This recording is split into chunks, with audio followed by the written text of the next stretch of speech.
Vamos a tener el informe técnico y abrimos a preguntas y comentarios.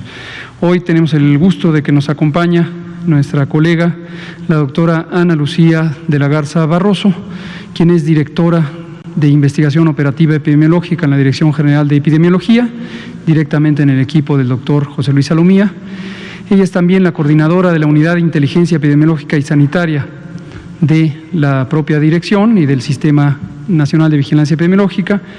La doctora de la Garza, doctora en Salud Pública, maestra en Epidemiología, maestra en Salud Pública y especialista en Epidemiología, además de médico cirujano, también es un especialista en sistemas de vigilancia basados en eventos, en inteligencia epidemiológica, y ha sido sumamente valiosa su contribución porque nos ha ayudado a modernizar la inteligencia epidemiológica del país, así como coordinar también la oficina del Centro Nacional de Enlace para el Reglamento Sanitario Internacional, y ahora durante la pandemia de COVID-19, con todas esas capacidades y atributos y talentos, ha sido la coordinadora del componente de Sanidad Internacional del operativo de respuesta a COVID.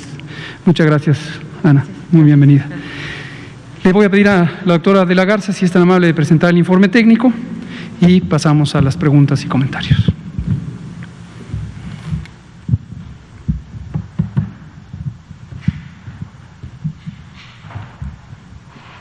Bien, muchas gracias. Con su permiso, subsecretario. Muy buenas noches tengan todas y todos el día de hoy. Yo estaré presentando el informe técnico correspondiente a el día de hoy, jueves 10 de diciembre, y pues me da mucho gusto saludarles desde aquí, desde Palacio Nacional, hasta desde donde nos estén viendo el día de hoy, ya sea a través de alguna plataforma virtual o desde sus televisores. Muchas gracias por sintonizarnos y recordar que pues esta conferencia es con fines informativos para dar mensajes, por supuesto, a la población y comunicar los datos que se generan también desde la Secretaría de Salud y desde nuestros equipos que estamos trabajando constantemente y revisando todo este marco de la pandemia de COVID-19.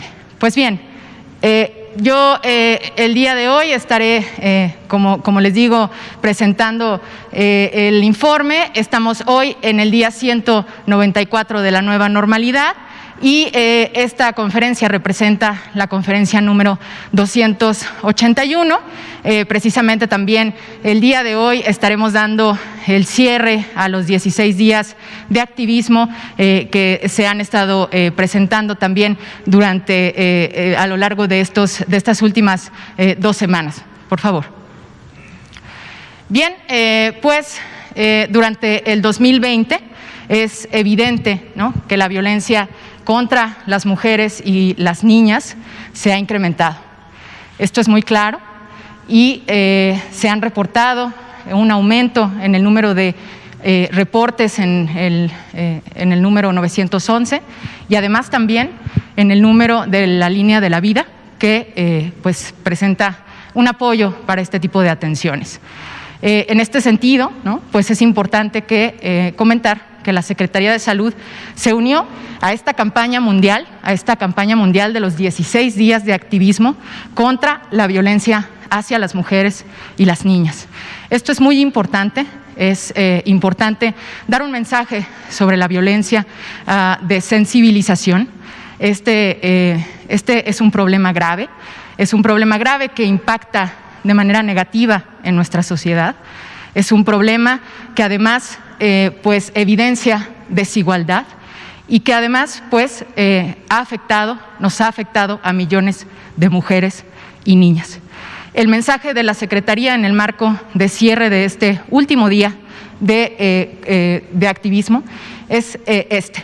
Durante la pandemia, los servicios de prevención y atención a la violencia en todo el país continúan abiertos. Ante una violación sexual, todas las mujeres tienen derecho a profilaxis para infecciones para transmisión sexual, apoyo psicológico, anticoncepción de emergencia y servicios de aborto seguro. Este es el mensaje de cierre de la Secretaría en este último día, que además coincide con el día que también de manera internacional se conmemora, el Día de los Derechos Humanos. Sin duda, la violencia de género es una grave violación de los derechos humanos. Es momento de unirnos, es momento de concientizarnos ante este problema y trabajar juntos para erradicar por completo todas las formas de violencia contra las mujeres y las niñas. Bien, pues pasando al informe, el semáforo de riesgo epidémico del día de hoy, continuamos con 2 estados que están en rojo. Es importante que las medidas preventivas en estos estados en particular se incrementen, pero también en los estados que identificamos que están en naranja, que son 24 ya en este momento. Entonces es sumamente importante recordar las medidas preventivas, continuar con el uso correcto del cubrebocas, continuar con el lavado de manos de la manera más frecuente posible. En su caso, pues si no se tiene al alcance agua y jabón, pues tratar de hacerlo con alcohol gel. También es importante pues recordar que ante el estornudo o si se presenta tos hay que utilizar la etiqueta respiratoria o la manera correcta de cubrirse la boca y la nariz con la parte interna del codo. Y esto es importante en todos los estados independientemente de su semáforo. También observamos a 3 estados que en este momento se encuentran en un semáforo de riesgo epidémico amarillo y también a 3 estados que están en un semáforo de riesgo epidémico verde. Es importante que aunque estos estados pues se encuentren ya en este semáforo verde, continúen con las acciones que yo también ya les comenté y que es muy importante continuar con las mismas y enfatizarlas para seguir en ese nivel de semáforo. Bien, en cuanto al escenario nacional respecto a COVID-19 en México, tenemos, como saben, esta gráfica que se presenta de manera diaria, en donde aparecen todos los registros específicos sobre el sistema de vigilancia epidemiológica de las enfermedades respiratorias virales, el CISVER. Entonces, hasta este momento se ha tenido ya más de 3.118.000 personas notificadas dentro de este sistema. Recordemos que estas gráficas representan por fecha de inicio de síntomas diferentes datos. En las barras cafés que se encuentran en la parte inferior de esta gráfica encontraremos a los casos confirmados. Estos casos confirmados, 1.217.126 para el día de hoy. Y como parte de los casos negativos, tenemos 1.507.203 casos que han sido registrados en este sistema precisamente como negativos. Esta representa la parte verde, la parte superior de esta gráfica, que insisto, está representada por semana epidemiológica hasta la semana 48. Recordarles que actualmente estamos en la semana 50, en la semana epidemiológica 50, pero que tenemos precisamente la representación de los datos de la semana 48 porque los datos se representan mejor debido a los ajustes que se dan en el propio sistema. Y también en este momento pues contamos con una positividad del 42%. Y recordar también que algunos días previos esta positividad estaba más o menos en el 45%, en este momento pues representada con una proporción del 42%. Sí, en cuanto a los casos estimados, tenemos aquí también que para el día de hoy en la línea azul que pueden observar no se presentaron cambios. El día de ayer se encontraba en un menos 1%, para el día de hoy aparece sin cambios. Esto representados los casos estimados con más o menos 1.392.495 para el día de hoy. Por supuesto, estas cifras, como saben, cada día van cambiando conforme los reportes. Y los casos activos, que representan aquellos casos que en los últimos 14 días han sido reportados también con la presentación de síntomas, son en total el 6%, ¿no?, que representan 80.420 casos activos estimados. Importante, ¿no?, señalar que ya más de 895.000 personas recuperadas, exactamente 896.130, y es importante también siempre comentar este dato. La que sigue, por favor.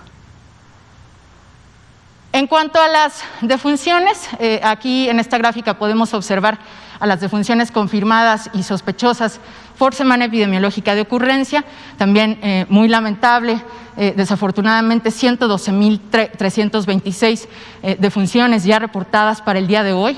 Es importante nuevamente enfatizar que debemos continuar con las medidas preventivas. La epidemia no ha terminado, la epidemia continúa.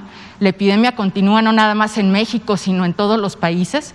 Hemos presentado datos de manera internacional en donde observamos diferentes incrementos de los números de casos en los diferentes países. Europa hace algún mes presentaba un incremento importante y es evidente que esto continúa y que debemos continuar trabajando y cuidándonos para que estas defunciones no se incrementen.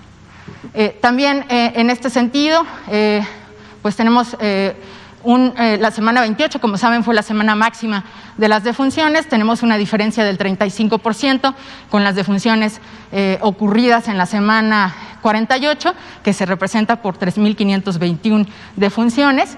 Y pues también, como ven, este dato en específico parece con un 8%, con una tendencia en la que desafortunadamente también estamos viendo que pudieran incrementarse las mismas. Es importante entonces continuar con las medidas que comentamos y que enfatizamos día con día en esta conferencia, pero también en otros sitios como el sitio de covid19.gov.mx, donde podrán encontrar además diversos materiales de promoción a la salud e información en caso necesario.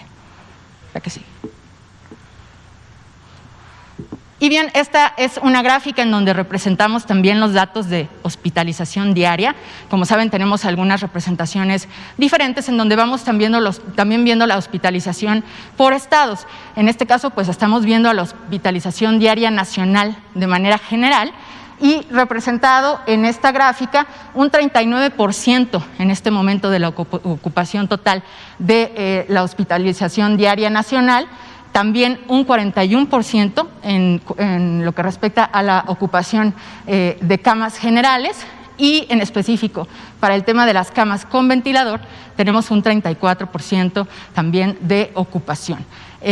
Como saben, pues también se representa en esta gráfica la ocupación máxima alcanzada que habíamos tenido.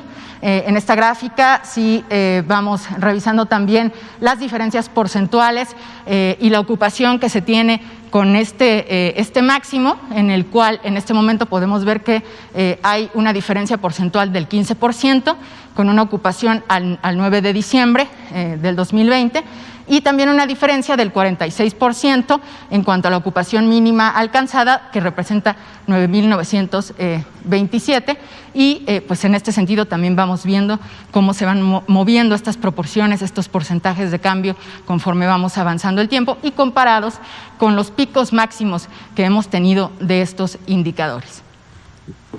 Eso sería todo esta noche. Gracias. Muchas gracias, doctora Ana Lucía de la Garza Barroso, directora de Investigación Operativa Epidemiológica en la Dirección General de Epidemiología.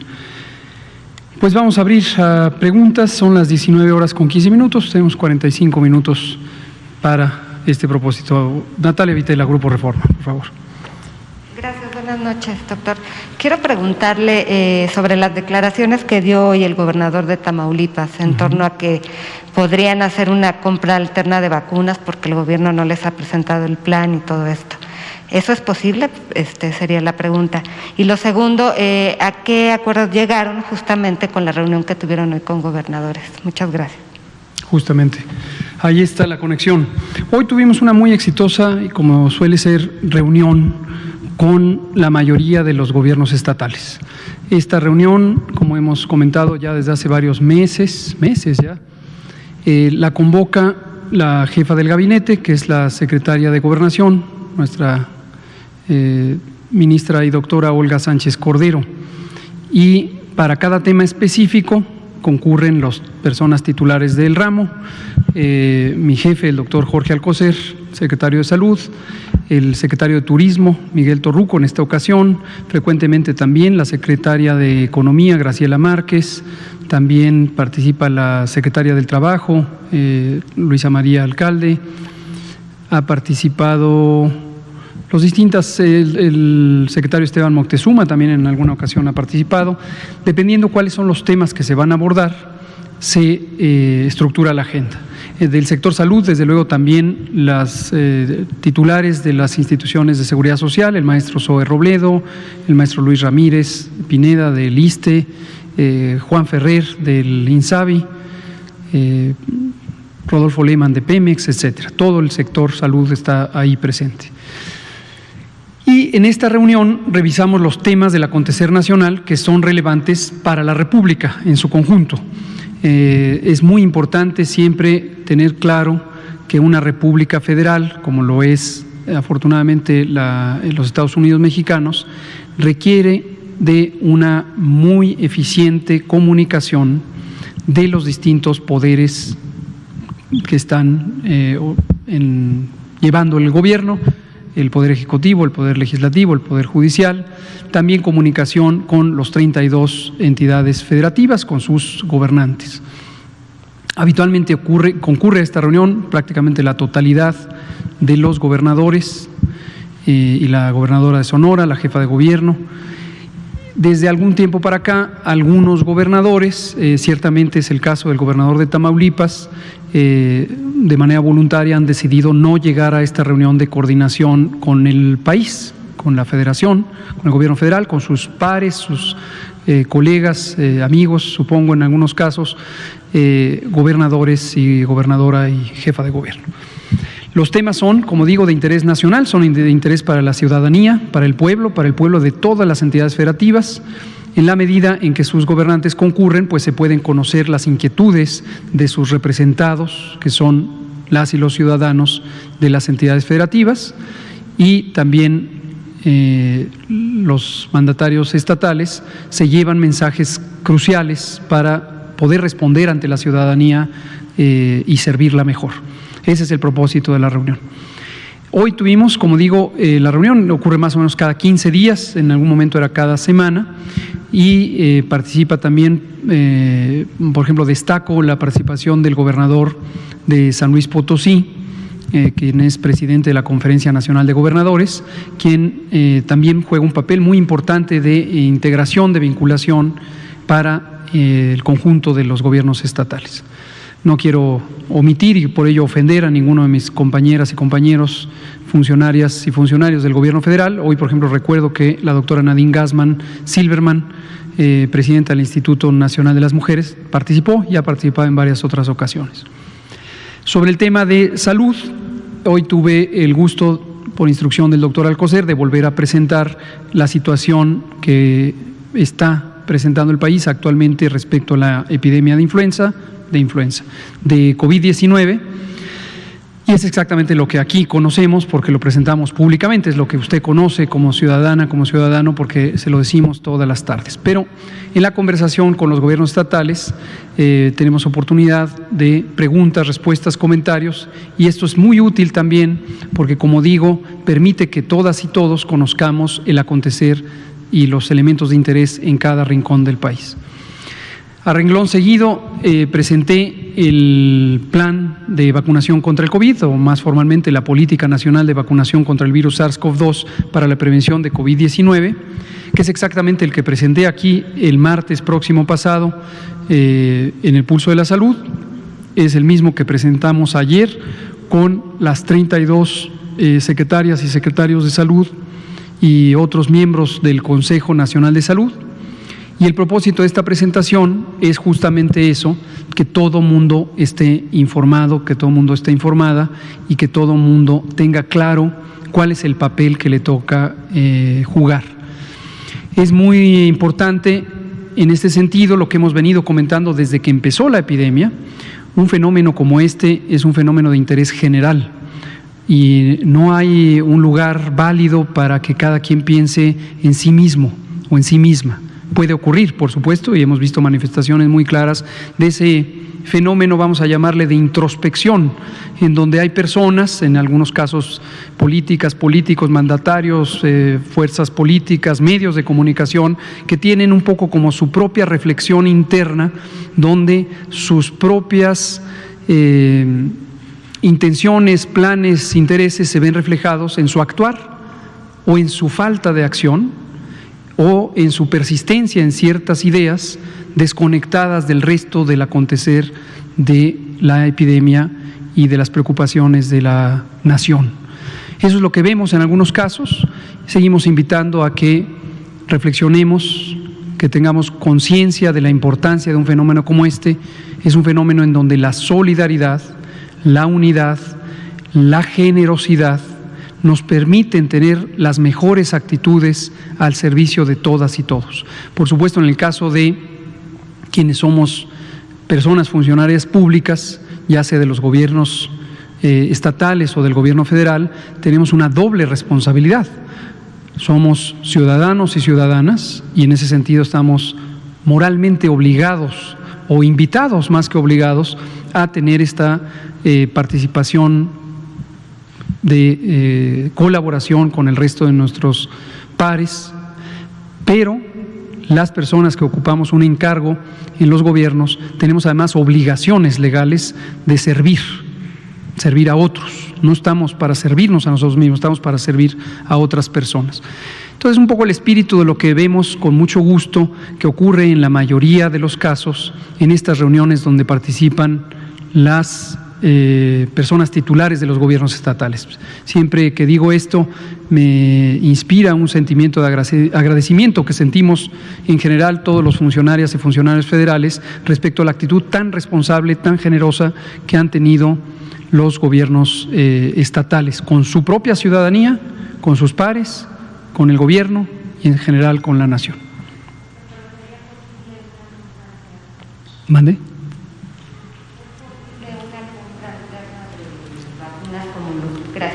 Como lo plantea el gobernador.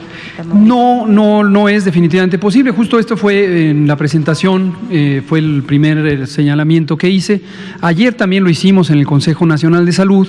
El fundamento de esto es muy obvio, es muy claro, todo el mundo lo tiene presente.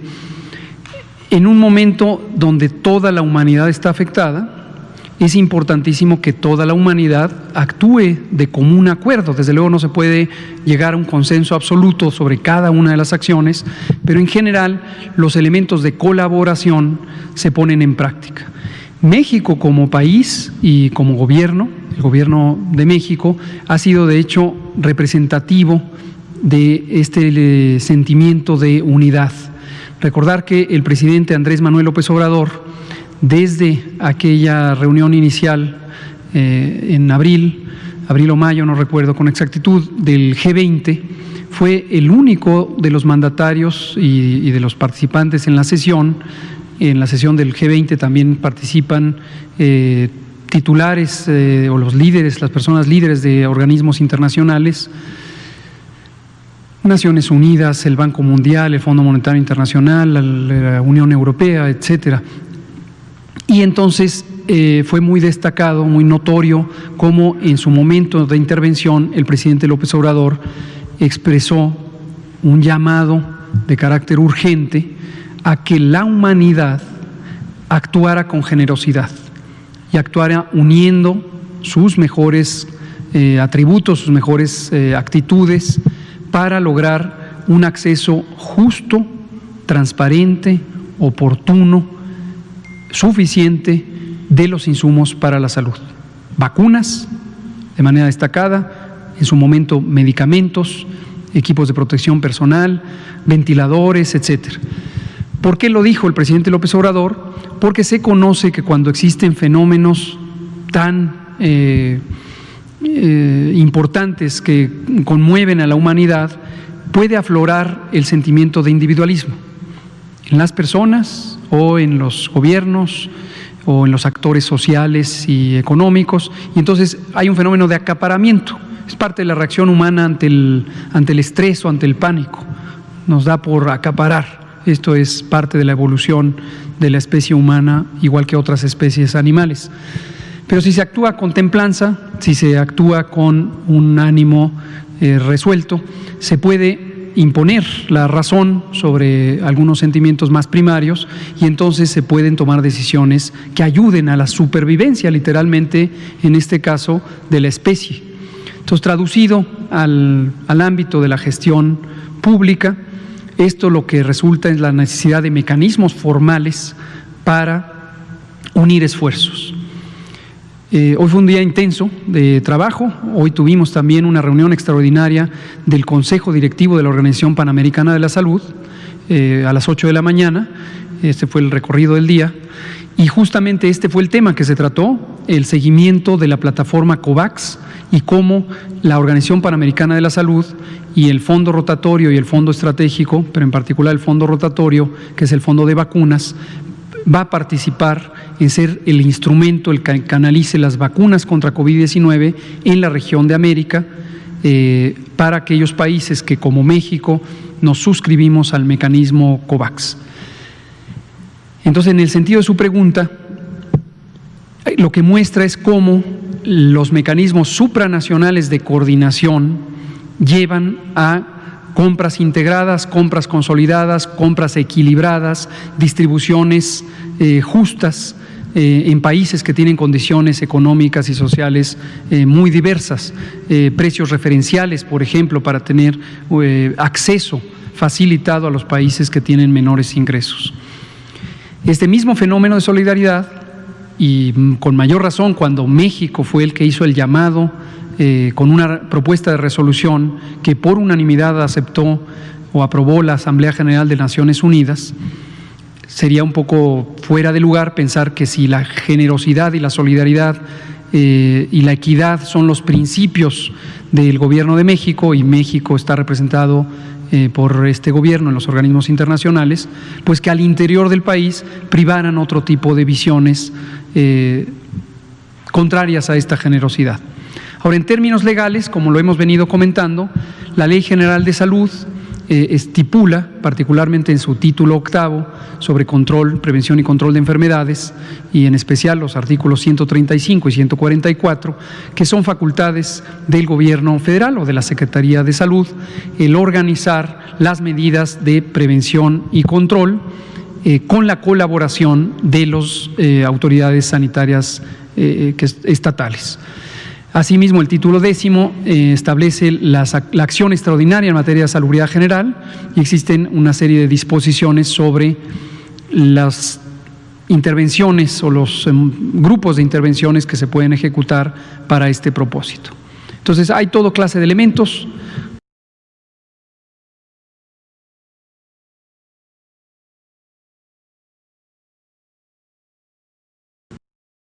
Desde la ética, desde el sentido común, que el aspirar a tener compras fragmentadas pues no lleva a buen puerto para los ciudadanos del mundo, incluido desde luego el propio país o en cada estado de cada entidad federativa. Entonces no es posible.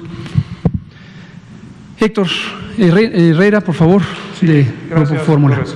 Subsecretario, sí quisiera un poco que abordara más sobre este tema, porque al final Héctor Herrera de Grupo Fórmula y columnista de López Dóriga Digital. Sobre este tema, porque hasta donde tengo entendido fueron solo 19 gobernadores que asistieron a esta reunión de manera virtual. Entonces prácticamente estamos hablando que pues un 40%, 35% de los gobernadores, al no asistir, pareciera que se estuviera confrontando, se estuviera construyendo una especie de frente común para actuar en contra de las decisiones que toma ahí el gobierno federal con otros gobernadores. Y si esto, por supuesto, no afecta, como ya está sucediendo en estas decisiones particulares, locales, en Tamaulipas el tema de las vacunas, en Jalisco el tema de las clases, disgregar, digamos, un proceso de confrontación que usted observa desde hace un momento y en donde pareciera que cada quien, todavía en medio de una coyuntura pandémica, cada quien está jalando para su propio establo. Si esto no puede, primero, revertir la política que se está siguiendo contra la pandemia, 2, la aplicación propia de la vacunación, y 3, que sean decisiones políticas, al final, el año que viene es un año electoral, subsecretario, que podría pervertir de alguna manera pues lo que se está haciendo para tratar de salvar la salud de las personas. El otro tema, la vacuna, hoy la FDA parece que aprobó ya la vacuna de Pfizer, que sigue para México, será mañana en COFEPRIS, en la reunión, si se apruebe. Y más que preguntas, son dos peticiones, doctor. La primera es que si en futuras presentaciones se pudiera abordar el tema de las secuelas. Parece ser que ya tenemos un panorama más claro de las secuelas que está dejando el COVID en el país, bueno, en todo el planeta, de manera particular en el país, y si está preparado el gobierno para, en esa fase, crear espacios de rehabilitación para las personas. Y otra, también petición, si pudiera hablarnos, creo que el DIF está trabajando sobre ello, sobre los huérfanos del COVID. Desafortunadamente, muchos niños han perdido a sus padres. ¿Qué está pasando con estos niños? Para tener datos pues sobre ese tema. Gracias. Cómo no, con doctor. mucho gusto. Gracias, Héctor. Muy interesantes tanto sus observaciones y reflexiones como las preguntas. Sobre las observaciones que hace, pues me parecen, como digo, muy interesantes. La ciudadanía las ha escuchado y creo que efectivamente un fenómeno complejo, un fenómeno retador, un fenómeno doloroso, un fenómeno preocupante como puede ser una pandemia, pan quiere decir todos, el conjunto, la humanidad, casi 8,000 millones de personas, todos los países del territorio global están afectados. Entonces, es común, se conoce tanto en el ámbito de la sociología, de la psicología humana, de la ciencia política, de la economía, pero también en el campo de la epidemiología y en la materia específica de la preparación y respuesta frente a emergencias de salud, que las distintas reacciones humanas, tanto las mejores, que son solidarias, son integradoras, son altruistas, se expresan, como las opuestas, el egoísmo, la animadversión, la reserva, el pánico descontrolado, la agresividad, etcétera.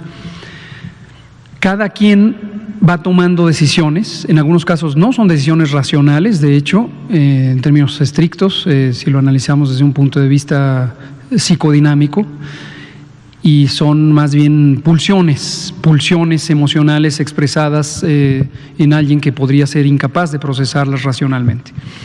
En el ámbito de la política, no quisiera meterme en ningún detalle, no soy experto en ese campo, pero supongo que sí, los tiempos políticos electorales, por ejemplo, invitan a algunas personas a canalizar este tipo de emociones hacia la búsqueda de una identidad o hacia la intención de demostrar capacidad de liderazgo y esas cosas, ¿no?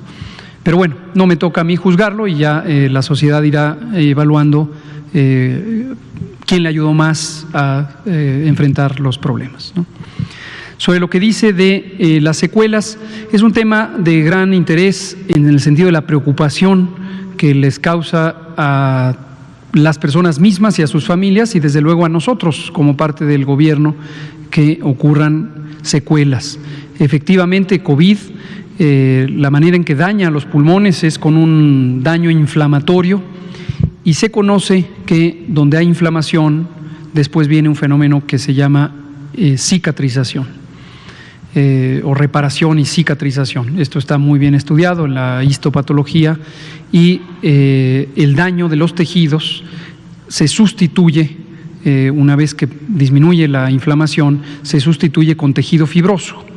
Y el tejido fibroso está conformado por un cierto tipo de células, los fibroblastos, y fibras de colágeno y fibrina que hacen poco móviles a los tejidos.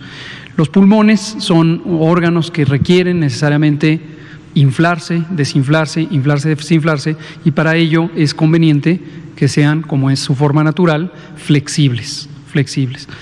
Y cuando cicatrizan se hacen rígidos y entonces son menos eficientes en su proceso primario, que es introducir aire, extraer el oxígeno y recuperar el dióxido de carbono de la sangre y sacarlo en el aire expirado.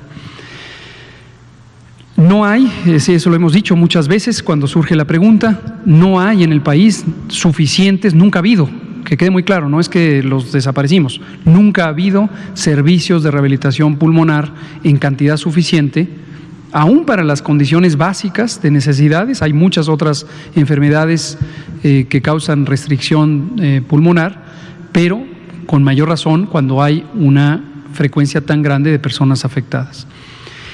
Los dos centros que tenemos son uno público, que es el Instituto Nacional de Enfermedades Respiratorias, tiene una unidad de rehabilitación pulmonar muy competente, es muy destacada la calidad del trabajo que hace el INER y esta unidad en especial, pero insuficiente.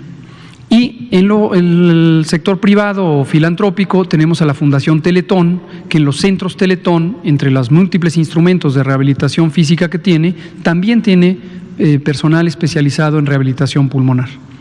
Conscientes de que esto era insuficiente, desde mayo, cuando empezó en los primeros meses de la epidemia, finales de abril, principios de mayo, tuvimos desde luego la colaboración del INER, Instituto Nacional de Enfermedades Respiratorias, que es parte de la Secretaría de Salud, pero también la muy generosa colaboración de la Fundación Teletón.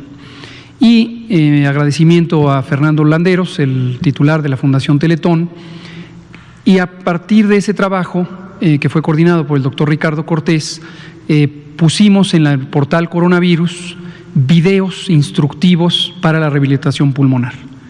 El DIF, por su parte, también tiene servicios de rehabilitación pulmonar, pero por razones varias que tienen que ver con la respuesta a COVID y la protección tanto del personal como de las pacientes, la actividad de los centros de rehabilitación del DIF ha estado funcionando en escala menor. Entonces, la opción por ahora es utilizar estos videos. En varias conferencias de prensa atrás se hizo este señalamiento y pusimos en el portal Coronavirus, si fueran tan amables de poner el portal Coronavirus, y verán ustedes que en la portada, cuando recién se entra al portal coronavirus.gov.mx, se ven, si nos vamos hasta arriba, ahí está, terapia respiratoria. Ahí se pica y entonces aparece. No, apareció, está mal el vínculo seguramente. Este es el documento de política, por cierto, ya es público. El mismo martes que lo presentamos, el mismo martes está en el portal. Pero esto debe ir a unos videos, seguramente el doctor Ricardo Cortés está tomando nota y va a corregir el vínculo, pero directamente va a los videos instructivos sobre rehabilitación pulmonar.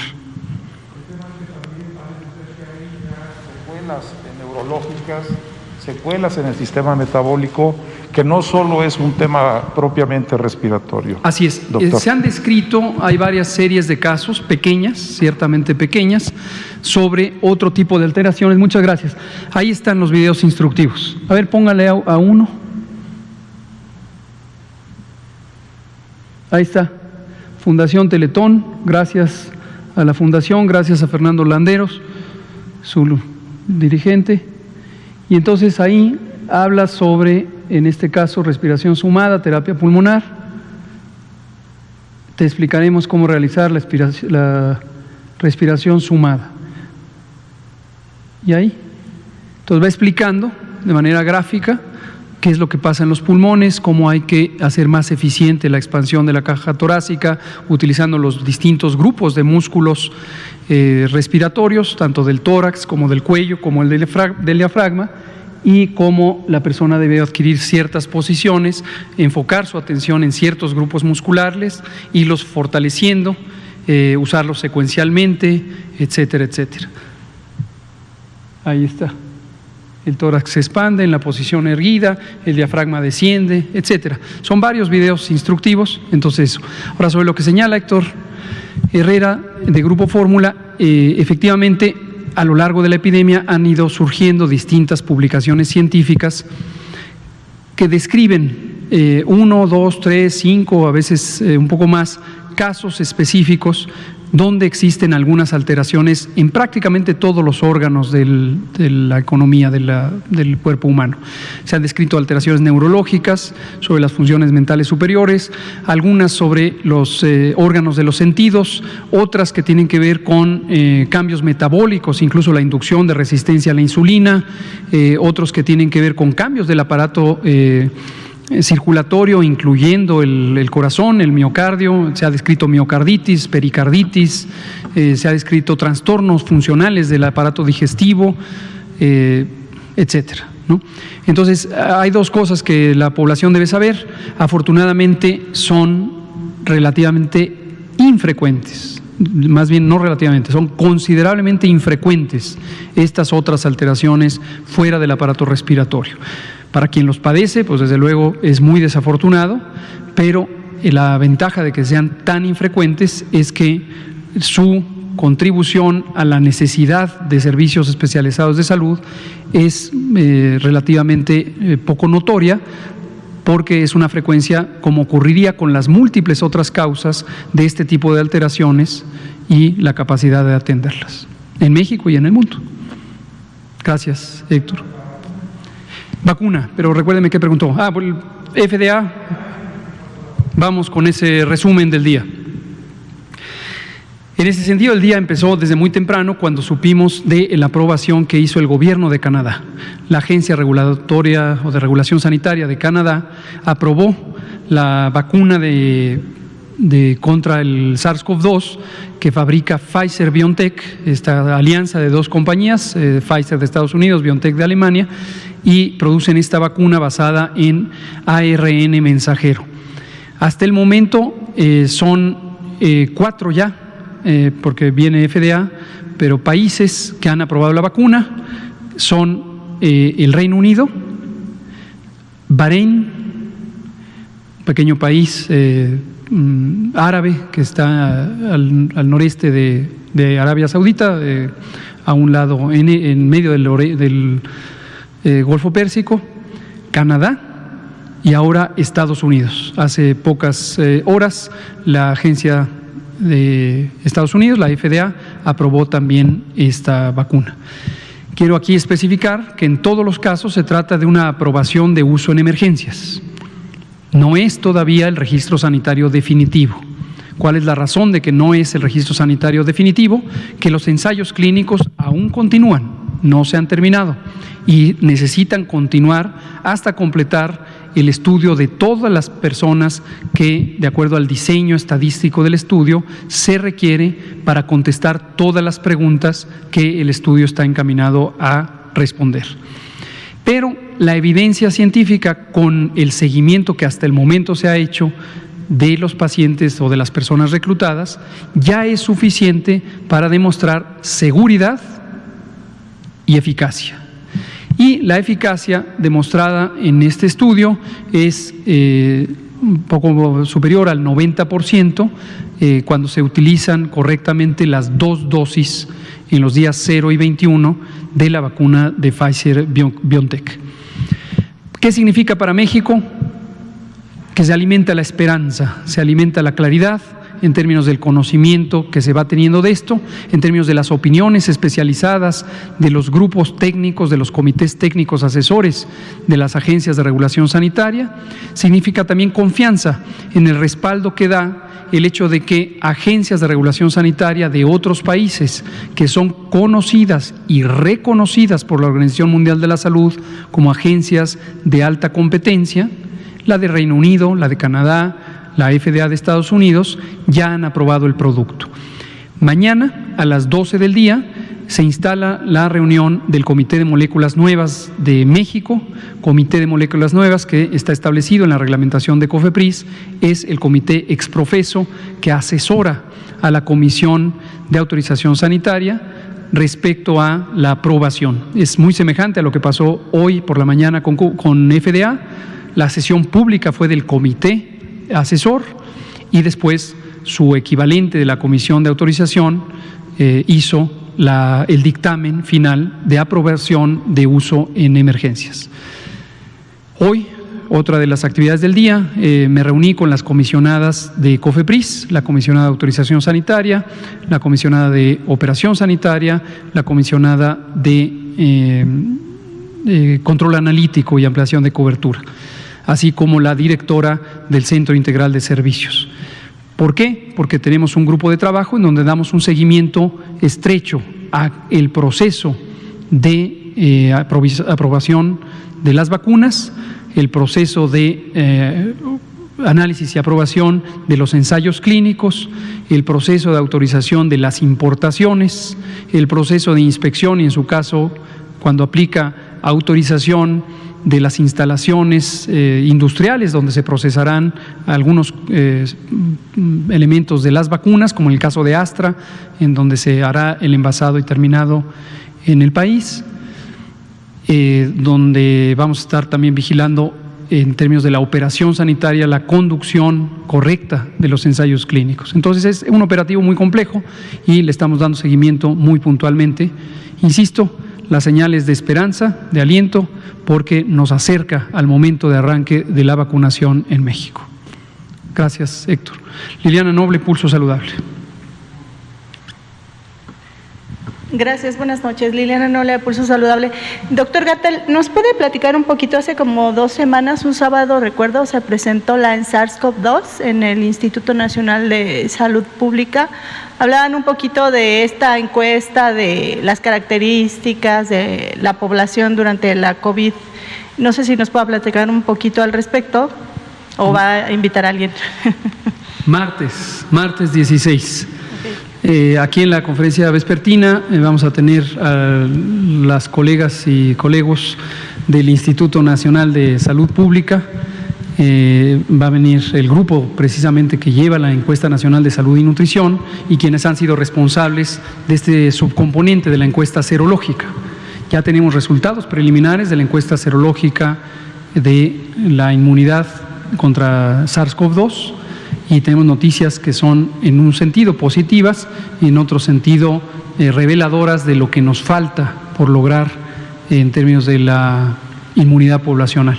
Pero próximo martes. Gracias. Y mi segunda pregunta es, cuando nos toque a que nos vacunen, ¿vamos a tener el derecho de conocer cuál es la vacuna que nos están aplicando? Por supuesto. Y también podríamos tener el derecho libre de decidir cuál vacuna quisiéramos que nos pongan, es decir, retrasar o esperar a que llegara, por ejemplo, no sé, Astra, si no quiero ahorita la de Pfizer. Gracias. Claro, es una muy buena pregunta. Usted, Liliana, suele hacer preguntas que se anticipan a los hechos, lo cual la felicito. Es un fenómeno complejo, esto lo reflexionábamos precisamente también en una conversación con funcionarias y funcionarios de otras partes del mundo, lo que significa el reto para cada país de tener múltiples vacunas a un tiempo. Esto lo conversamos hoy también con los gobernadores y lo habíamos conversado ayer con las secretarias y secretarios de salud del país. Es inusual que en la vacunación de cualquier país, pero ciertamente característico en México, tengamos más de una vacuna para el mismo propósito. Hemos tenido alternancia de vacunas para las distintas enfermedades comunes que se previenen por vacunación. Nuestro Programa Nacional de Vacunación tiene 14 vacunas que se utilizan para distintas enfermedades y la historia del programa es que a veces hay 2 vacunas, en un año se usa una y a lo mejor algunos pocos años después se usa otra, en el sentido de quién es el fabricante, cuál es incluso la tecnología utilizada en la vacuna. Pero esto es relativamente infrecuente.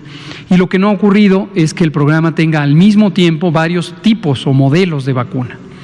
Aquí por necesidad, dado que estamos en una emergencia mundial, y desde luego también nacional, tenemos que garantizar la mayor velocidad de cobertura.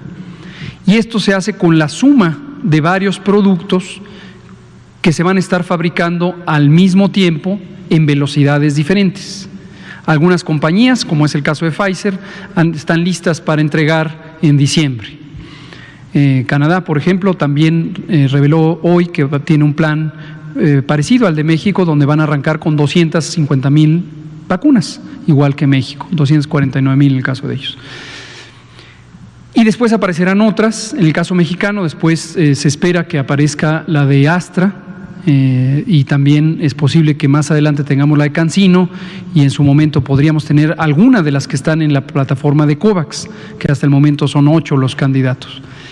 Entonces, no tendría sentido desde el punto de vista del objetivo fundamental, que es el control epidemiológico, que se tenga preferencias por una o por otra y que las personas quieran esperarse para que mejor llegue la que más les gusta, ¿no? La buena noticia es que en general tienen comportamientos muy parecidos.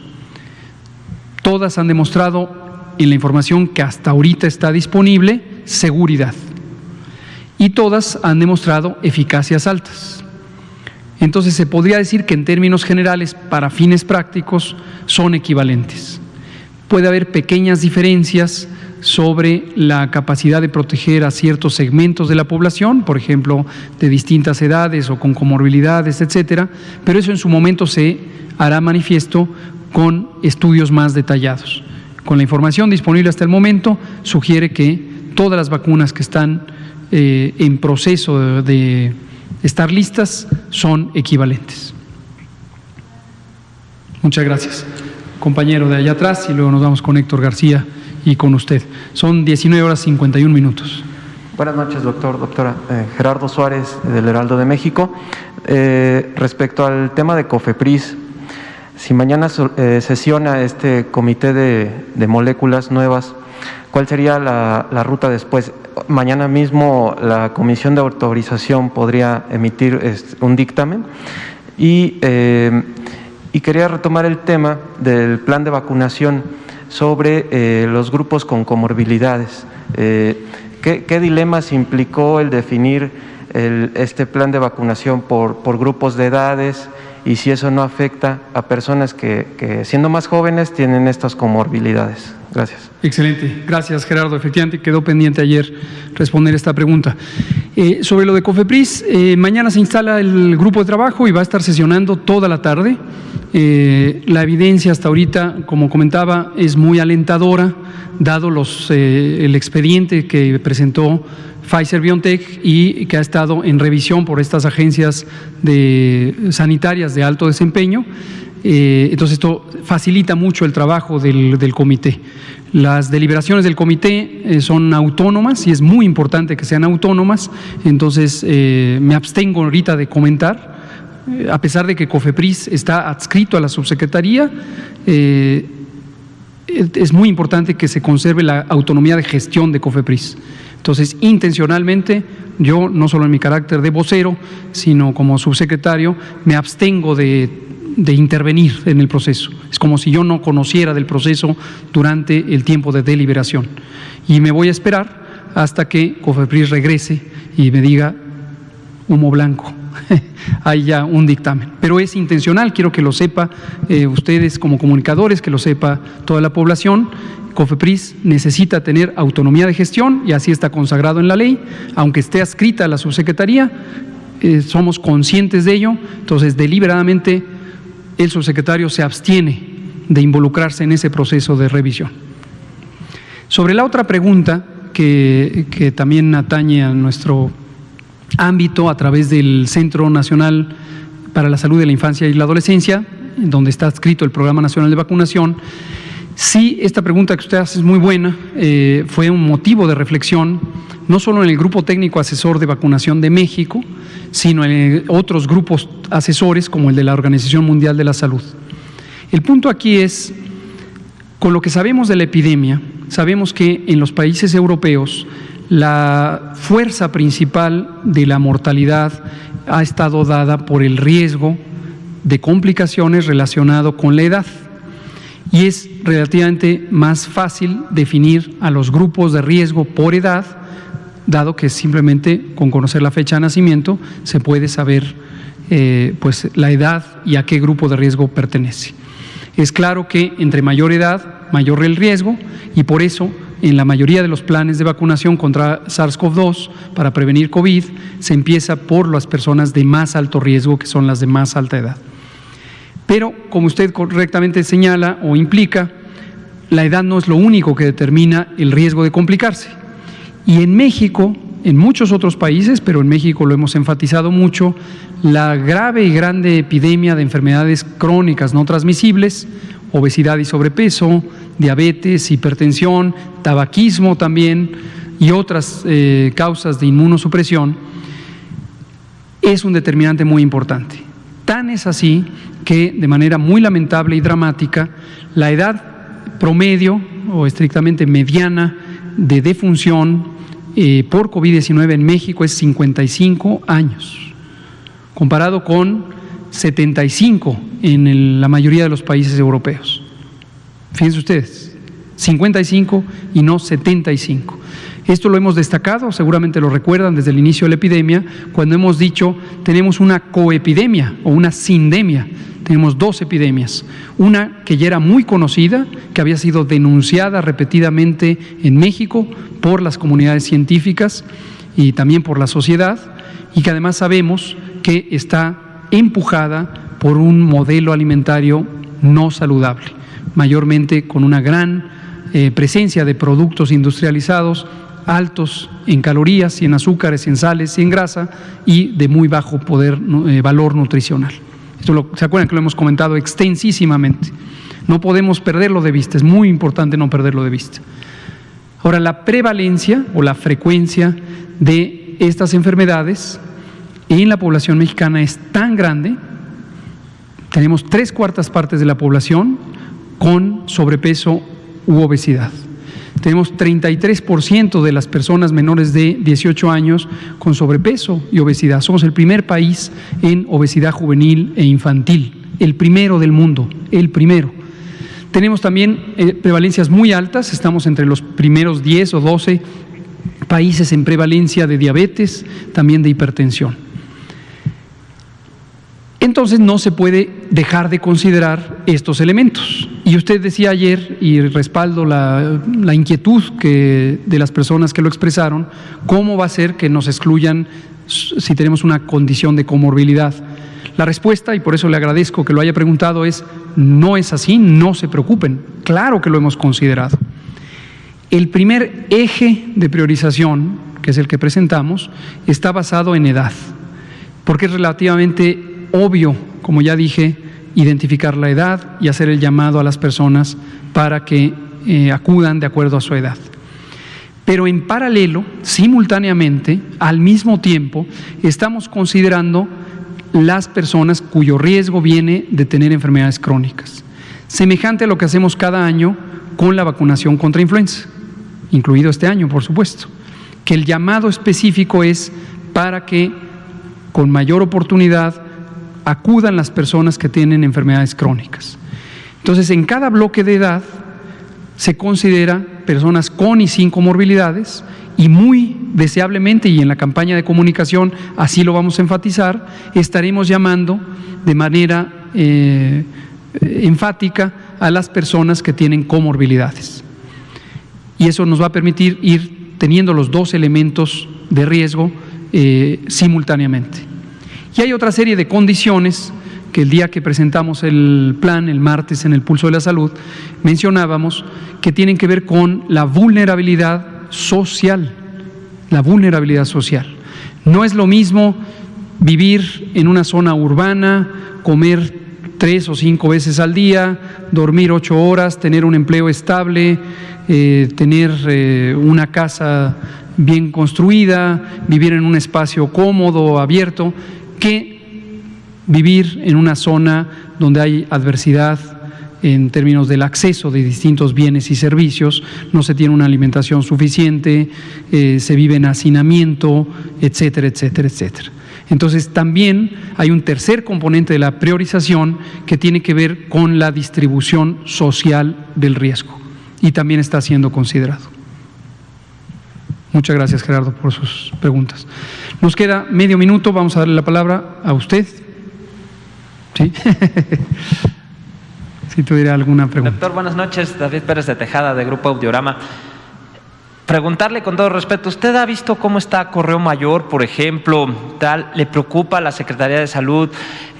Tal vez necesitas reforzarse ese llamado. Sí. ¿Qué pasa ahí? ¿Qué estrategias tienen, doctor? Porque yo hice hoy un recorrido a propósito por el trabajo y sí es preocupante lo que se ve, mucha gente sin cubrebocas, inclusive se enojan cuando alguna otra persona dice ponte el cubrebocas. ¿Qué haría la Secretaría de Salud? ¿Un llamado más enérgico? ¿Qué va a pasar ahí, doctor? Sí, gracias, Gabriel, por preguntarlo. Y aunque nos quedan solo 30 segundos, me da pie a cerrar con este mensaje, que si se fijan es el con el que cerramos todas las noches.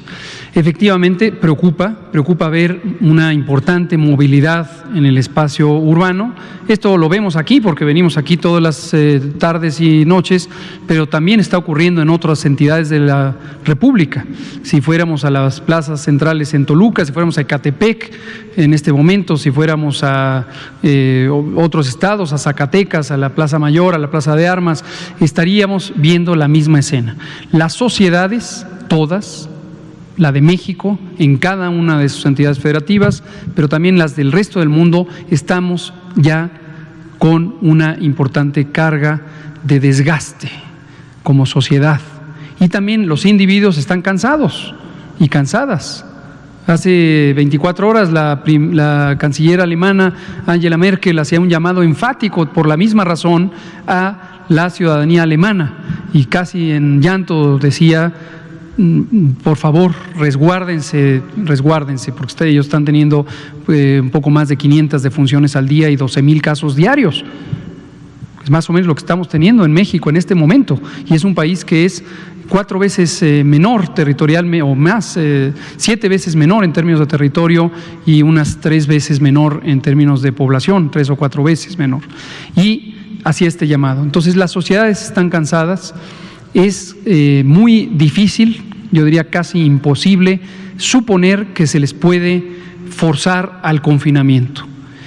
Por lo tanto, el llamado, y con esto quiero cerrar, es un llamado enfático, repetido, persistente, consistente, a que todos y todas identifiquemos que la epidemia no se ha acabado, que la epidemia es perfectamente real, que la epidemia es una enfermedad infecciosa que puede causar la muerte por un daño pulmonar que destruye muy importantemente los pulmones, que causa asfixia y es una muerte muy desafortunadamente tormentosa.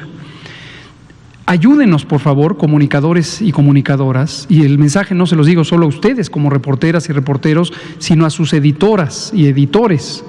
Si nos centramos en ese mensaje consistentemente, en vez de estarnos distrayendo con rencillas, ataques, distorsiones, infodemia, podemos tener una mayor penetración en la sociedad. Pero si la sociedad lo que ve es primeras planas donde se desvía la atención con otros asuntos más ocasionales o personalizados o del acontecer político. No digo que no se, ojo, no me vayan a interpretar que estoy diciendo que no hagan otras cosas, ni soy yo nadie para decírselos. Nada más les sugiero muy respetuosamente que sumemos esfuerzos. No es la primera vez que lo decimos, sumemos esfuerzos, porque el ciudadano o ciudadana de Correo Mayor que acaba usted de ver, sin cubrebocas y que se enoja si se le dicen, corre grave riesgo. Entonces su medio y su medio y su medio y su medio pueden ayudarle a ese ciudadano, y ahora piensen que ese ciudadano lo multiplicamos por 127 millones de mexicanas y mexicanos. Ayudemos, y usted en casa propague la información real, la información verídica, la información documentada. La epidemia no se ha acabado, la epidemia es real, la epidemia depende de la transmisión respiratoria. Entonces, si mantenemos sana distancia social,